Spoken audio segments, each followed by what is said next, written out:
She spent over $50 million on payroll. Trump's campaign spent less than 10.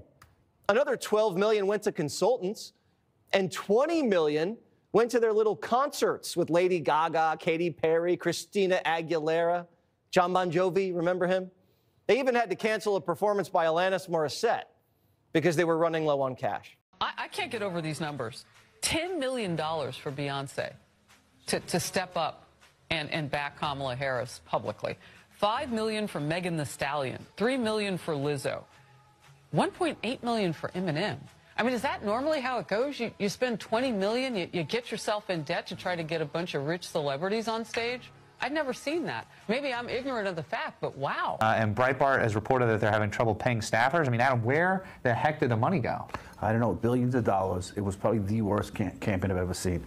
A sitting vice president refused to do interviews, refused to do podcasts, barely scraped the barrel with the mainstream media. Who would want someone that runs the country that ends the campaign $20 million in debt when you had so much free exposure anyway? I think Trump spent like 1/4 of what she spent. That, ladies and gentlemen, and everyone else, that is called Bidenomics. Yo, $1 billion that this campaign was able to raise, and they still ended up $20 million in debt.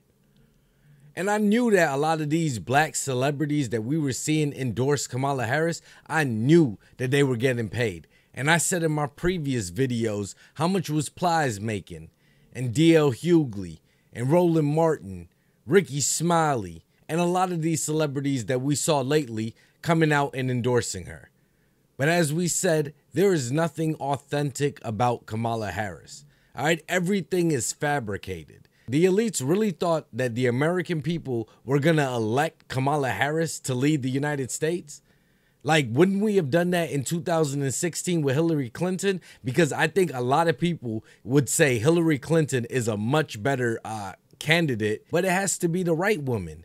It can't be just any woman. It can't be an unqualified woman. It can't be a woman that can't say anything for herself, can't go off the script. If the teleprompter hiccups, 32, 32, 32. Remember his number, 32.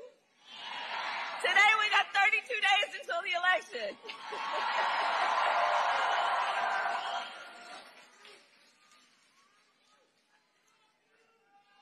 So 32 days. 32 days. Okay, we got some business to do. We got some business to do. All right. 32 days. But I'm not going to complain because this made Trump's road to the White House, you know, almost a cakewalk. And he was able to secure the Senate and the House of Representatives, spending like a quarter of what Kamala Harris did. Kamala also blew $20 million on celebrity concerts. They even put Kamala's face on the Sphere in Vegas. See that stunt right there? Cost her $500,000. And Kamala never raised an eyebrow and then got creamed in Nevada. Kamala spent a fortune putting on drone shows in Pennsylvania all the time Trump was going to Steelers games for free. And she lost worse in PA than Hillary did. Trump was able to get the turnout at the ballot boxes the way he did because he made appearances on podcasts and stuff. Probably didn't cost him too much money. Meanwhile, Kamala paid the Call Her Daddy podcast $100,000 just to remake their set. Kamala went on a podcast, remember Call Her Daddy? But she didn't want to go to their studio in LA. So she made the host fly to DC and used campaign cash to build a fake set in a hotel room. She spent more than $100,000 to build it. That set, see it? 2 chairs, a coffee table, and a bookshelf. That's 6 figures. Now, we looked at the set. We probably could have done it for around $6,000. That's without labor. But where'd the rest of the money go? We don't know. While Kamala had millions and millions of dollars to pay all of her friends, guess what? The people on the campaign trail that were actually out there on the road, knocking on doors, at polling stations, people that were actually doing the groundwork, going into the neighborhoods, handing out flyers, making merch, all types of things like that, they're not going to be paid for their services. Are you kidding me? I guess that's why they call her Scamala. You know, because she just scammed all of them. Before I get to the DNC official, Lindy Lee, and what she had to say about the sinking ship that was the Kamala campaign, I just want to review a few numbers. All right, Beyonce got paid $10 million to endorse Kamala Harris. Remember when she got up on stage with Kelly Rowland in that ridiculous suit and she spoke for about 4 minutes? Yeah. And then we had Meg Thee Stallion. Remember with all the twerking and stuff that she did to really kick off this campaign? She got paid $5 million. All right, and then we had Lizzo, who got paid $3 million, and Eminem, who got paid $1.8 million.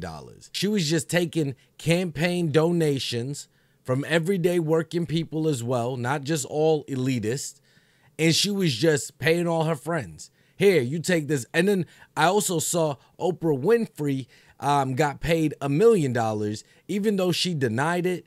Like, there's been receipts already pulled that say that she was paid $1 million. How do you think the election went? Not talking about the election. Thank you very much. Oh, is it true that they paid you $1 million for the endorsement for Kamala?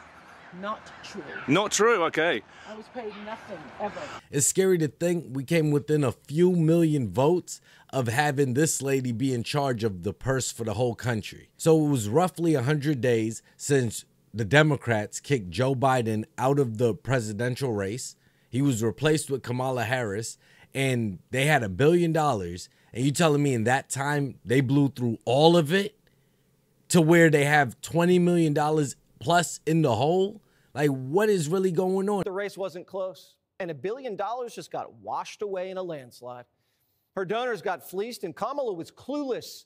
One Democrat official told Notice, "I'm amazed that we even got close.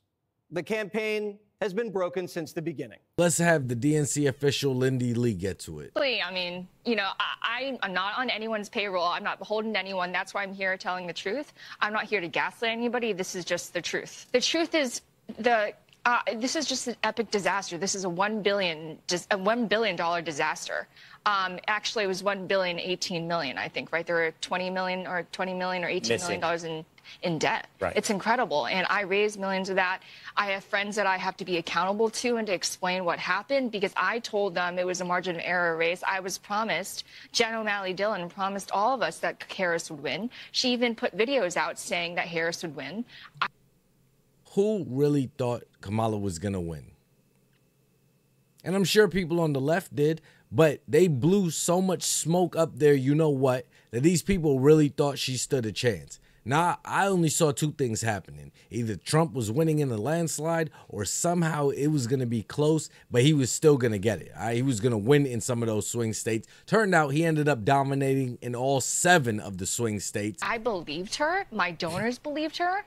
And so they wrote massive checks. I feel like a lot of us were misled. And even on the night of election night, Will, I looked somebody in the eye and I said, "Are we going to do this? Are we going to pull it off?" She told me yes. And I asked somebody else, like, "How are you feeling?" He's like, "We're going to win Iowa." And Yo, do you remember when they were floating that idea online about the Democrats taking Iowa? Yeah. Like the farmers really going to be lining up in their tractors to go vote for Kamala Harris. This is what I mean. They gaslit the Democrats. That's why you see them reacting online the way they are. You heard her. They had pre-recorded videos ready to air and go out as soon as Kamala won. Yeah. How'd that work? And they did it to get more and more and more donations. And I'm even seeing that they're still asking for donations because they plan to do a recount. She's still trying to soak folks for cash. 24 hours after the election, on Wednesday, Democrats got a text from the campaign. "Urgent. We need help. Donate now." Help with what? You lost. This is how she's going to spend her donors' dollars. Imagine what she would have done with our taxes. So they're going to ask Democrats to donate more money to them in an election that they know that they lost.